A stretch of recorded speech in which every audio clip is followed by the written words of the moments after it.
Welcome guys, and today I'm going to show you how you can do a bank transfer from Revolut to Canada.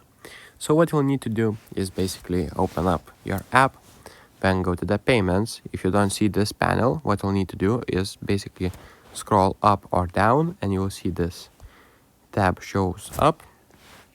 After you click on the payments, you will be right here and you will see this plus icon on the top right corner, as you can see right here, and then you'll be able to select international, click on that one, and after that you will be able to search for a country or region. So let's type right here Canada, because we want to do a bank transfer to Canada. Select that. After that you will need to select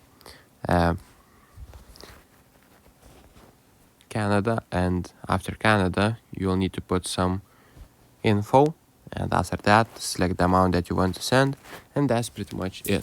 So if this video was helpful, please make sure to subscribe to Guide to Everything, comment down below for the algorithm, and see you in the next one.